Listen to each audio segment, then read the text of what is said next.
Bonjour professeur Raoult. Bonjour. Merci de m'accueillir à nouveau ici, à Marseille, dans votre bureau. Vous êtes au cœur de plusieurs polémiques, on va en parler longuement. Vous allez pouvoir vous expliquer pour la première fois, notamment après votre audition devant la chambre disciplinaire de l'Ordre des médecins de Nouvelle-Aquitaine. C'était vendredi dernier.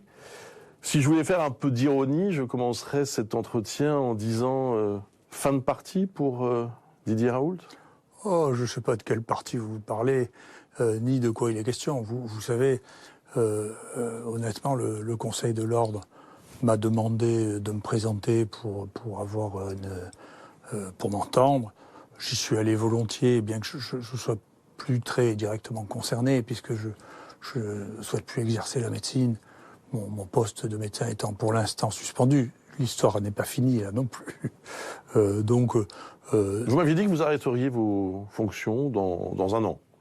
De directeur, oui, bien ici. sûr. Le directeur de l'IHU, oui. Non, mais il y a plusieurs sujets, si vous voulez. Alors, revenons tout de suite à ce qui s'est passé vendredi dernier. D'abord, c'était une audience ou c'était votre procès? À mon sens, c'est une audience. C'est comme ça que je le prends. Donc j'ai été audité, on m'a demandé de venir.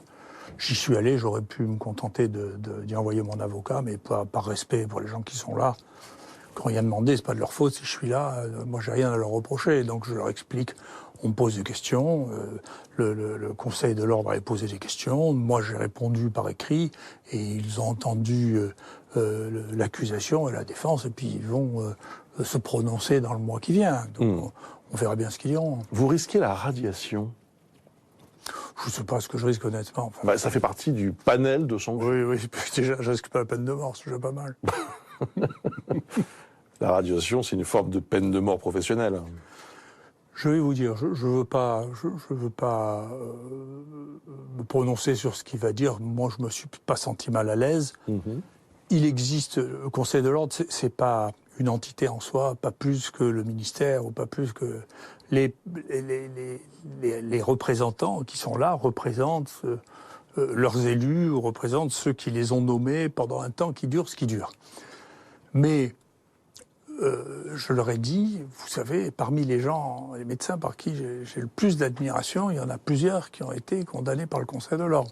Donc tout ça, c'est vrai. Alors je ne sais pas pour les autres, parce que sûrement il y a beaucoup de gens qui sont moins célèbres, qui ont des problèmes avec le Conseil de l'Ordre à un moment ou à un autre, mais parmi les gens très célèbres pour qui j'ai énormément d'estime, il y a beaucoup des gens qui ont eu ce parcours initiatique. Donc je ne suis pas tout seul là-dedans. Mais après ces 3 heures de comparution, vous êtes sorti en vous disant c'est compliqué, ils sont très remontés, ils m'en veulent vraiment, ou au contraire vous êtes sorti très serein en vous disant que vous aviez pu vous défendre et qu'au fond maintenant vous attendez une décision qui serait clémente.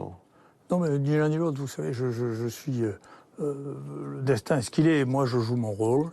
On me demande d'aller là, je me suis défendu honnêtement et sérieusement.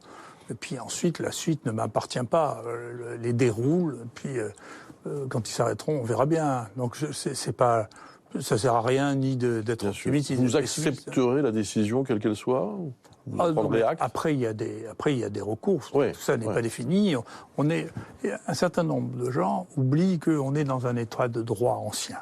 Et que donc, on peut accuser les gens, on peut les condamner, ils ont le droit de se défendre, ils ont le droit de faire appel, ils ont le droit de faire casser ça en Conseil d'État. Donc tout ça, si vous voulez, il suffit pas d'une fois que quelques personnes décident d'une chose ou d'une autre. Je ne veux pas du tout préjuger de ce qui sera décidé, on verra bien. Mais globalement, on n'est pas désarmé dans la vie. On a perdu quand on a décidé qu'on perdait ou qu'on est mort. Mais je vous sens fataliste. Ah, mais j'ai toujours été... je suis désolé. Moi, j'ai pensé que la part de ce que j'ai décidé